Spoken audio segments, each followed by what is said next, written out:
बापूच्या आशीर्वादाने पिंपळगावच्या कार्यक्रमामध्ये जी काही सेवा करण्याचं भाग्य लागलं आणि बापू भगवंताच्या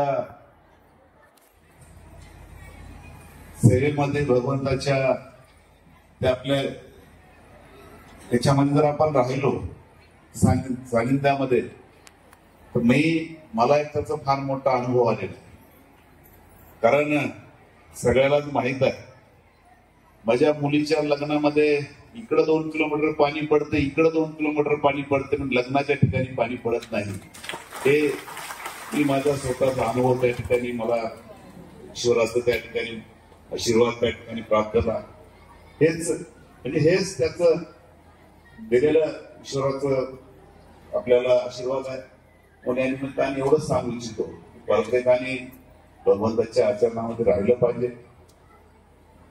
बापूचं मार्गदर्शन किंवा बापूचे तर आपल्याला हमेशाच या ठिकाणी आशीर्वाद असतो.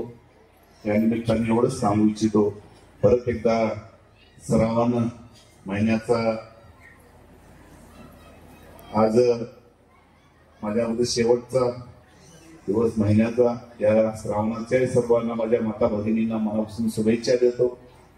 आणि कमिटीचं परमेश्वर कमिटीचे आमचे दादा असतील, माझे दादा सर्व कमिटी असतात, एवढं चांगलं नियोजन या ठिकाणी या परमेश्वर मंदिराच्या कमिटीच्या माध्यमातून केलं जाते. पण यात्रेचा असो का कुठलाही कार्यक्रम असो, आज हिमायतनगर या शहराचं कायापालट तर झाला असेल त्याच्यामध्ये परमेश्वर संस्थान कमिटीचे फार मोठं योगदान आहे हे निश्चित सांगणार नाही.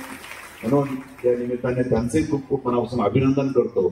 आणि या ठिकाणी परत एकदा सर्वांना मनापासून शुभेच्छा देऊन मी माझे 2 शब्द थांबतो. जय हिंद, जय महाराष्ट्र. आणि सगळ्यांनी प्रसाद घ्यावा ही विनंती करतो. आणि या ठिकाणी आपण सर्वांनी महाप्रसाद घ्यायचा आहे.